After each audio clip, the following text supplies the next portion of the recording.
Bismillahirrahmanirrahim. Assalamualaikum warahmatullahi wabarakatuh. Alhamdulillah, wassalatu wassalamu ala rasulillah wa ala alihi wa ashabihi wa man ihtada bihadihi ila yaumiddin, amma ba'd. Allahumma anfa'na bima 'allamtana wa 'alimna ma yanfa'una wa zidna 'ilma. Rabbi zidni ilman warzuqni fahma waj'alni minas salihin, amin amin ya rabbal alamin. Baik Bapak dan Ibu yang dirahmati Allah Subhanahu wa taala, insyaallah sekitar 30 menit ke depan kita akan mengisi waktu ya, setelah melaksanakan sholat subuh dengan mempelajari bersama daripada hadis Rasulullah SAW yang ada di kitab hadis Arba'in Nawawi ya, rahimahullahu taala. Jadi hadis Arba'in Nawawi rahimahullahu taala ini ada 42 hadis. Ya, jadi tapi di judul bukunya itu Arba'in, yaitu 40. Jadi kalau ulama di Arab Saudi itu ya kaidahnya, kalau judul buku walaupun 42 yang diambil puluhannya saja. Jadi Arba'in 40. Jadi kalau misalkan 49 hadis pun judul bukunya 40 juga. Jadi enggak disebut 4 satuannya. Itu jadi para ulama seperti itu di Saudi sana ya. Jadi kemudian kalau 50 juga khamsin ya, jadi puluhannya saja. Kemudian sedikit biografinya ya. Imam Nawawi rahimahullah ta'ala ini biografinya adalah, nama beliau adalah Muhyiddin ya, gelar beliau itu penghidup agama Yahya bin Syaraf Abu Zakaria. Nah ini nama yang terkenalnya juga An-Nawawi rahimahullah ta'ala. Umur beliau 45 tahun. Jadi 45 tahun tapi produktif, menulis banyak kitab. Salah satunya Riyadhus Shalihin, kemudian hadis Arba'in, kemudian syarah daripada Sahih Muslim, dan banyak lagi yang beliau tulis. Insyaallah menunjukkan keberkahan daripadanya umur.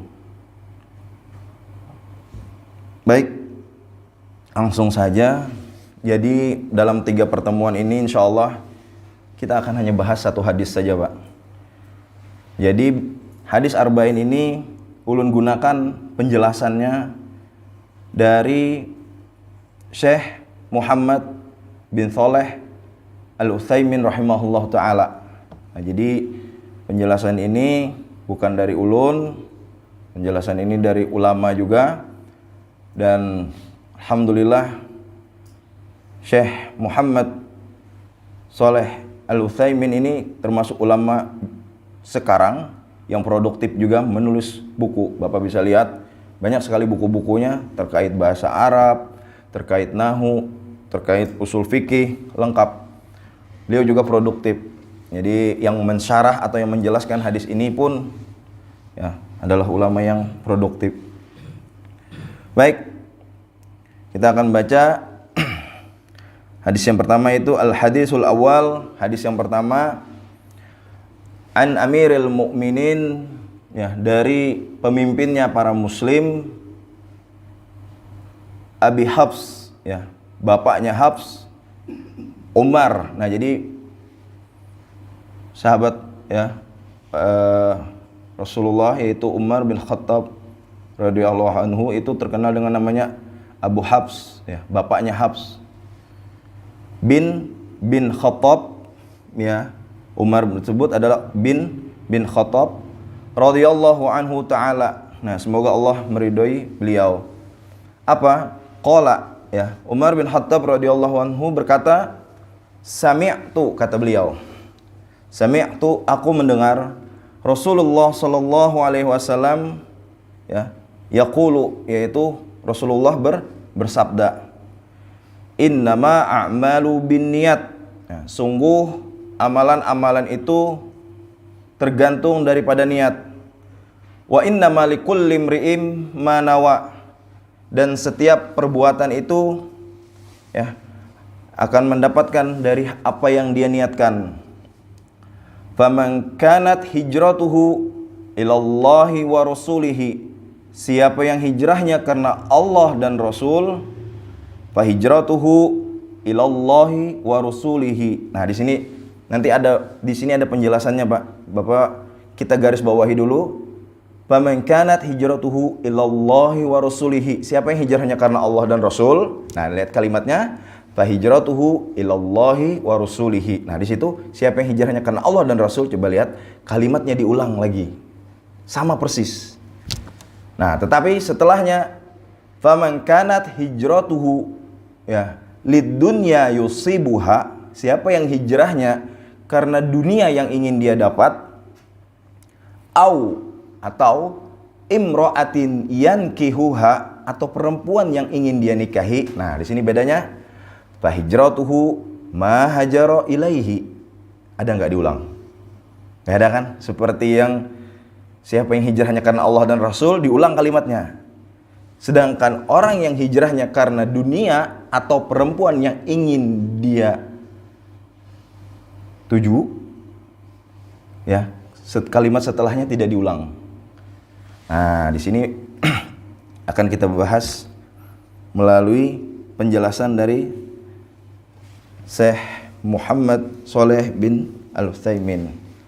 Asy-syarhu. Nah, ini penjelasannya, Pak. An Amiril Mukminin. Kita kembali ke hadis yang di awal tadi. Kan hadis itu diawali an Amiril Mukminin, ya kan? Dari pemimpinnya para muslim. Beliau jelaskan nih satu-satu dulu, Pak. An Amiril Mukminin siapa?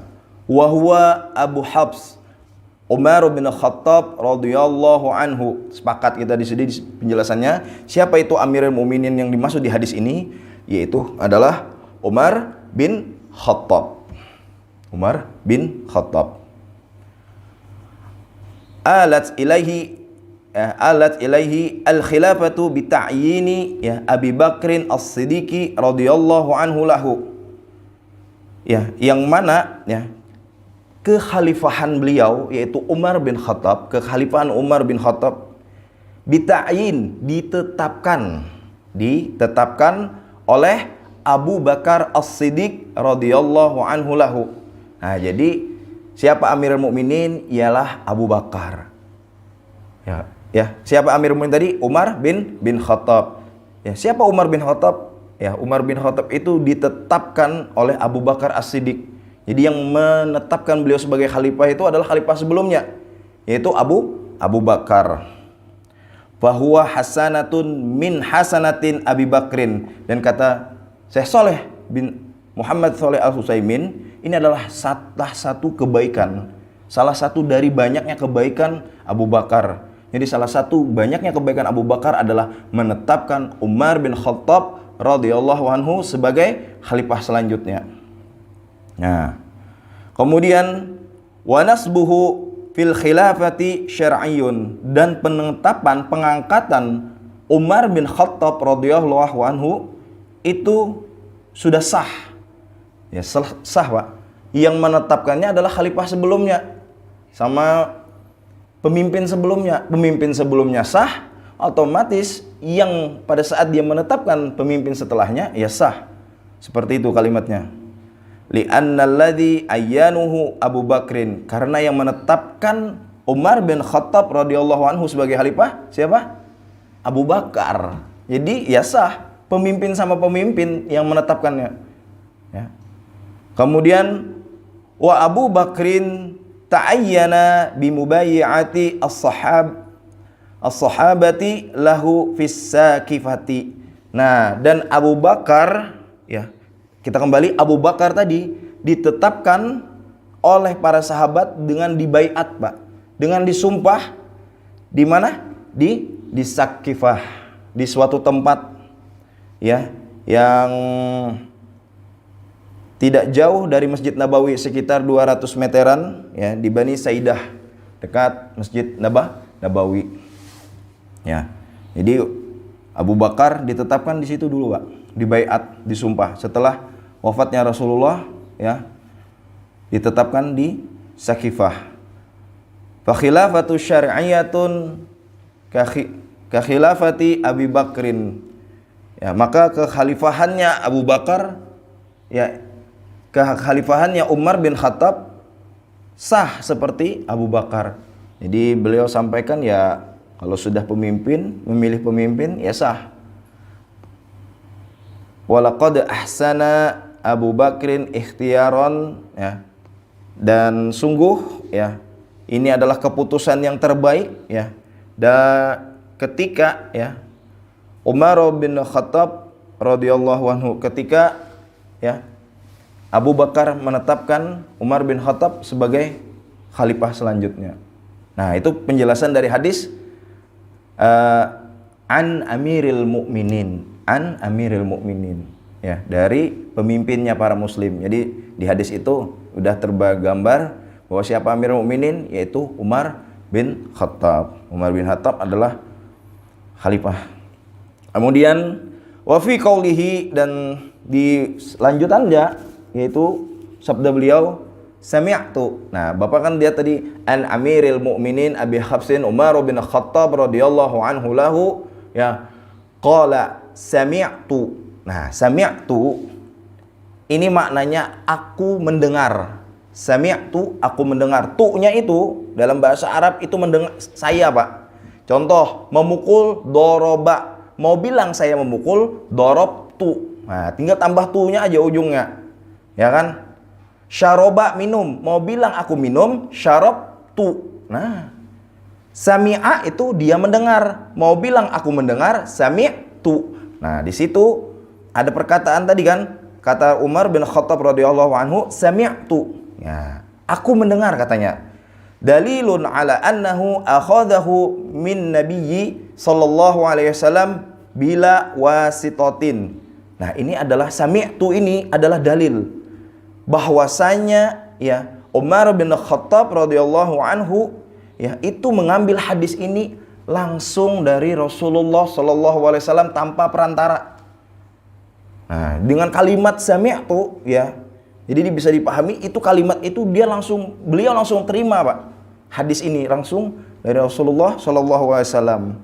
Kemudian wal ajabu, dan yang takjubnya, anna hadzal haditsa lam yarwihi ani Rasulillah sallallahu alaihi wasallam illa Umar. Dan yang takjubnya, Pak, ya, hadis ini ya tidak diriwayatkan oleh siapapun. Tidak diriwayatkan oleh siapapun kecuali Umar bin Khattab radhiyallahu anhu lahu. Nah, jadi hadis ini hanya diriwayatkan oleh Umar bin Khattab radhiyallahu anhu. Enggak ada sahabat-sahabat lain yang meriwayatkan hadis ini, Pak. Ya. Ma'a ahammiyati, bersama keutamaannya. Jadi padahal hadis ini utama, tapi yang meriwayatkan cuma satu. Ya, Umar bin Khattab radhiyallahu anhu lahu. Nah, ini lakinna lahu syuwahidu fil Qur'ani was sunnati. Tetapi walaupun diriwayatkan oleh satu orang ya, tetapi banyak syuwahidu, banyak bukti atau persaksian fil Qur'an was sunnah, di dalam Quran dan di dalam sunnah. Ya kan? Jadi hadis ini hanya diriwayatkan oleh satu orang, tapi banyak bukti di Quran dan sunnah. Fa fil Qur'ani yaqulullahu ta'ala, dan di dalam Quran ya, di firman-Nya Allah Subhanahu wa taala, a'udzubillahi minasyaitonir rajim, wa ma tunfiquna illa ibtigha'a wajhillah. Al-Baqarah ayat 272. Ya. Maknanya, dan tidaklah tunfiquna, kalian ya berimpak, illa ibtigha', kecuali mencari ridhonya Allah Subhanahu wa taala. Nah, fahadhihi niyatun. Ini kata di syarah ini adalah niat. Nah, jadi siapa yang berimpak, ya, tidaklah kalian berimpak, ya, kecuali mengharapkan ridhonya Allah. Nah, itu dalil dari Al-Qur'an yang pertama. Kemudian wa qauluhu ta'ala, dan firman selanjutnya, Muhammadun Rasulullahi, ya, Muhammad adalah utusannya Allah. Walladzina ma'ahu, dan yang bersamanya, asyidda'u 'alal kuffari, yang bersamanya maksudnya sahabat, itu keras kepada orang-orang kafir, Pak. Ruhama'u bainahum, dan berkasih sayang kepada sesama muslim. Tarahum, kamu melihat, rukkaan, mereka ruku, sujjadan, dan sujud, ya betaguna, mencari fadlan, karunia, minallahi waridwana, mencari karunia dari Allah dan ridhanya Allah. Ini dalil kedua bahwasanya niat itu penting. Nah, di situ itu ada di surah Al-Fath ayat 29. Nanti Bapak bisa cek lagi.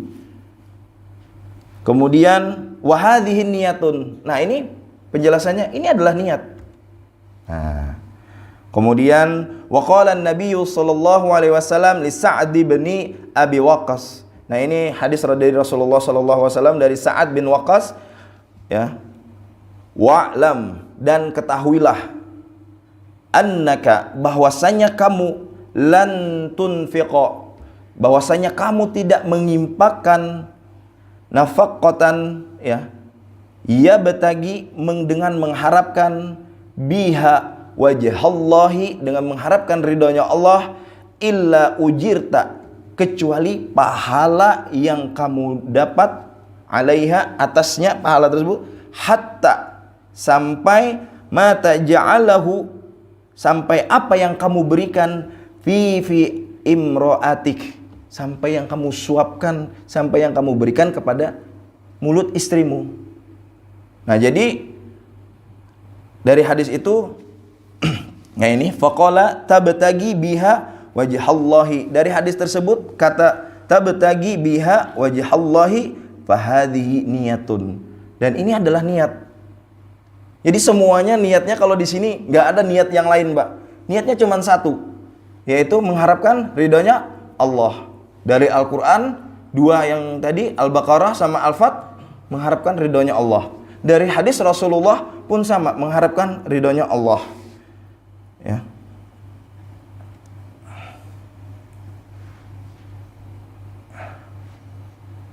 Kemudian, nah ini yang bagian penting.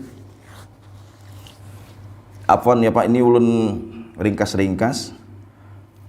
Faqauluhu sallallahu alaihi wasallam, maka ya dari hadis Rasulullah sallallahu alaihi wasallam tadi pian dapatkan, innama a'malu binniyat, ya, sungguh amalan-amalan itu tergantung daripada niat. Ya, fihi man aujuhil balaghah, ya. Nah, ini dari sudut pandang balaghah ya Pak. Jadi beliau sampaikan di sini dari sudut pandang balaghah. Balaghah itu ilmu tentang membahas keindahan bahasa. Nah, di sini ada keindahan bahasa yang nanti bisa kita ambil faedahnya. Apa? Dari segi balaghahnya, Pak, yaitu adalah al-hasr, pembatasan. Nah, apa pembatasan itu? Wa huwa itsbatul hukmi fi madhkuri wa nafyuhu amma siwahu. Pembatasan itu adalah menetapkan sebuah hukum yang kita sebutkan tadi, kemudian meniadakan selainnya. Ada bayangan? Menetapkan suatu hukum, kemudian menyediakan yang lainnya. Jadi kalau kita sudah bilang saya duduk, itu nggak ada lagi pekerjaan yang lain. Nah, itu namanya al-hasr, pembatasan. Nah, nanti wa nafyuhu amma siwahu, ya. Wa tariqul hasr, bagaimana cara membuat pembatasan itu, Pak? Dengan ada kata innama. Innama tadi adalah huruf al-qasrin yang fungsinya adalah untuk membatasi sebuah kalimat. Ya, innama itu adalah huruf pembatas, ya, tufidul al-hasr, yaitu mengandung makna pembatasan. Nah ini Pak, fa idza qulta, maka jika kamu katakan, nah ini, jika kamu katakan Zaidun qaimun, itu maknanya apa? Zaid berdiri. Tapi tidak dibatasi, boleh jadi Zaid berdiri sambil kegiatan yang lain, misalkan sambil berdiri sambil tendang bola, atau sambil nih melambai-lambaikan tangan. Dia nggak dibatasi kalimatnya. Zaidun qaimun, itu kalimat itu masih bisa melakukan pekerjaan lain. Tapi mau bilang Zaid berdiri saja, insya Allah mudah. Tinggal tambahkan innama. Innama Zaidun qaimun. Itu maknanya apa? Zaid cuman berdiri, nggak ada perbuatan yang lain. Dengan adanya innama itu sudah dibatasi, Pak. Ya. Nah, di sini kan tadi innama a'malu binniyat. Sungguh amalan-amalan itu tergantung pada niat. Nah, di sini maknanya adalah bahwa setiap ya amalan-amalan itu hanya dibatasi oleh niat. Kalau nggak ada niat, ya udah. Maka beda nanti hasilnya, Pak. Ya, seperti itu.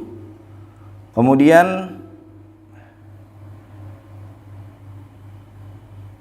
nah di sini wa man kanat hijratuhu lidunya yusibuha au imra'atin yankihuha, dan siapa yang hijrahnya karena dunia yang ingin dia dapat atau perempuan yang ingin dia nikahi, fa hijratuhu ila ma hajara ilaihi. Nah, nanti kalimatnya minal balaghah, di sini ada yang namanya ikhfa'u niyatin. Di sini ada yang namanya menyembunyikan niat. Artinya apa? Niat orang yang karena dunia atau perempuan yang dia nikahi tadi di kalimatnya tidak disebutkan kan, Pak? Seperti orang yang niatnya karena Allah. Nah, di sini ulun ambil.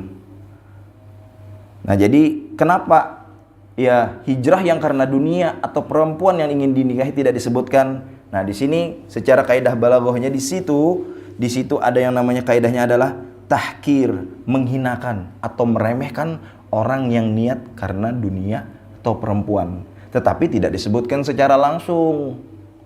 Nah, itu keindahan gaya bahasa daripada hadis ini, santun, Pak. Tidak mengatakan orang salah tanpa tersinggung. Ya, jadi misalnya pian, siapa yang hijrahnya karena Allah dan Rasul, maka hijrahnya Allah dan Rasul. Itu menunjukkan apa? Bahwa kalimat yang diulang itu menunjukkan keutamaan orang yang berhijrah karena Allah dan Rasul. Sedangkan siapa yang hijrahnya karena dunia atau perempuan yang ingin dia nikahi tadi tidak disebutkan, mahajaro ilaihi, tidak disebutkan. Itu bermakna ya tahkir, menghinakan sebuah orang yang berniat bukan karena Allah, tapi nggak secara langsung. Kalau kita kalimatnya kita ubah seperti ini, Pak, gampangnya kalau bahasa Indonesia. Lebih sopan mana? Pian mengatakan amun pian belajar, ya amun pian belajar bujur-bujur lah, pian akan mendapatkan hasilnya sesuai dengan apa yang pian usahakan. Atau seperti ini, amun pian kada belajar bujur-bujur, pian kada pintar. Nah, kira-kira sopan yang mana? Nah, pada maksudnya sama itu. Amun pian kada belajar bujur-bujur, ya sesuai dengan hasil apa yang pian dapat, Bang, kena seperti itu. Sedangkan kalimat yang kedua tadi, amun pian kada belajar bujur-bujur, kada pintar pian selawasan. Nah, kira-kira orang yang mana yang lebih santunnya? Nah, sama seperti ini, Pak, kalimat hadis ini. Walaupun orang yang berhijrah karena dunia atau perempuan yang ingin dia nikahi, ya, tetapi tidak disebutkan. Seharusnya di situ kalimatnya adalah ini. Seharusnya seperti ini, Pak. Wa man kanat hijratuhu lidunya yusibuha au imra'atin yankihuha fahijratuhu ila lidunya yusibuha au imra'atin yankihuha. Seharusnya diulang lagi. Tetapi kenapa tidak diulang? Karena itu, Pak, itu dalam segi balaghah, dalam segi keindahan bahasa Arab, yang ilmu yang mempelajari keindahan bahasa Arab, itu ada namanya at-tahkir.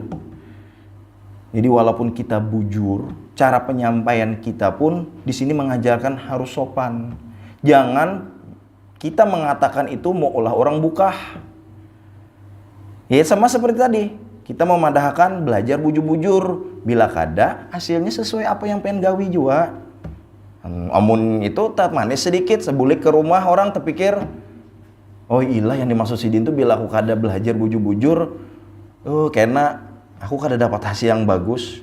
Tapi amunnya sudah dikatakan bila ikam kada belajar bujur-bujur, ikam kada pintar. Ikam apalagi bahasa Banjarnya, misalnya, wah itu langsung buka orang, langsung buka, kada mau lagi melihat pian yang mana sehat ini. Nah ini keindahan bahasanya Pak. Dari segi balagonya seperti itu, ya. Nah di sini, nah sedangkan yang disebutkan tadi Pak, faman kanat hijratuhu ilallahi wa rasulihi, ya, fa hijratuhu ilallahi wa rasulihi. Nah pengen cek aja tuh hadisnya, diulang, siapa yang hijrahnya karena Allah dan Rasul, fa hijratuhu ilallahi wa rasulihi, maka hijrahnya karena Allah dan Rasul. Diulang kan Pak kalimatnya. Nah di situ secara kaidah balaghahnya adalah fadzikruhu, maka disebutkan itu adalah tanwihan, untuk menunjukkan bifadlihi, untuk menunjukkan keutamaan. Jadi orang yang hijrah karena Allah dan Rasul, kenapa diulang kalimatnya? Itu untuk menunjukkan bifadli, keutamaan orang yang berhijrah tersebut Pak. Sedangkan orang yang hijrahnya karena dunia dan perempuan yang ingin dia nikahi, itu enggak utama, tapi bahasanya halus. Jadi pada saat orang dipadahkan dengan hadis ini, baru sampai di rumah beliau hanya terpikir, oh yang dipadahkan Rasulullah itu maksudnya utama berhijrah karena Allah dan Rasul. Sopan Pak, sopan walaupun tahu orang yang hijrah karena Allah dan perempuan. Dan nanti kalau disambat secara ini tidak utama, kada utama orang yang hijrahnya karena perempuan dan atau harta, ditakutkan orang kada hakun begawian lagi, atau kada hakun misalnya Nah seperti itu ya Pak. Nah itu adalah dari segi keindahan bahasanya. Jadi apa tadi kesimpulan, inti kesimpulannya adalah innama a'malu binniyat, sungguh amalan-amalan itu hanya dibatasi oleh niat. Dia harus ada niatnya. Nanti ada penjelasannya Pak, niat itu di mana. Kemudian dari segi bahasa menunjukkan bahwa orang yang berhijrah karena Allah dan Rasul itu lebih utama. Sedangkan orang yang hijrahnya karena perempuan atau dunia yang ingin dia dapat, ya itu rendah orang yang berniat seperti itu ya. Hanya untuk misalkan niatnya. Dan intinya daripada niat ini, kalau ulun bisa gambarkan, intinya Allah tidak ingin kita kecewa dengan hasilnya Pak. Karena kalau kita hijrahnya untuk perempuan yang ingin dia nikahi, misalkan seperti ini contohnya analoginya Pak, kira-kira kita misalnya hendak lawan bebinian, kira-kira yakinlah perempuan itu hendak lawan kita. Misalnya kita hijrah karena perempuan itu, kadang belum tentu kan, bisa jadi kita tidak diterima oleh keluarganya. Tapi kalau sudah karena Allah, pahala kita dapat, boleh jadi pada saat kita hijrah karena perempuan itu didapat. Tetapi kalau sudah niatnya untuk perempuan saja, ya kan, terus kita, yang pertama kalau hijrahnya untuk perempuan tidak dapat pahala, nggak ada pahalanya. Terus boleh jadi kita tidak mendapatkan perempuan yang ingin kita nikahi. Intinya sebenarnya niat ini berkaitan, sebenarnya tidak ada kekecewaan bagi kita. Jadi pada saat kita niat karena Allah dan Rasul, itu sudah satu poin yang kita dapat, yaitu pahala. Sedangkan yang lain menyusul. Sama seperti puasa. Puasa tidak ada niat yang lain, tidak ada niat untuk sehat, tidak ada niat untuk yang lain. Niatnya untuk Allah, bonusnya nanti sehat. Seperti itu. Nah itulah segi dari keindahan bahasa daripada hadis ini. Insya Allah nanti pada pertemuan yang selanjutnya, insya Allah yang kedua, ulun akan lanjutkan dengan apa itu amal, ya kan, di situ kata amal. Di sini akan dibahas per kata Pak. Dan sudah kita bahas tadi an Amirul Mukminin, dari pemimpinnya para muslim Umar bin Khattab. Kemudian sami'tu itu apa? Artinya aku mendengar, menunjukkan bahwa beliau langsung dapat dari Rasulullah. Kemudian dari segi kalimat tadi apa? Adanya innama a'malu binniyat, adanya pembatasan bahwa segala perbuatan itu dibatasi oleh niat.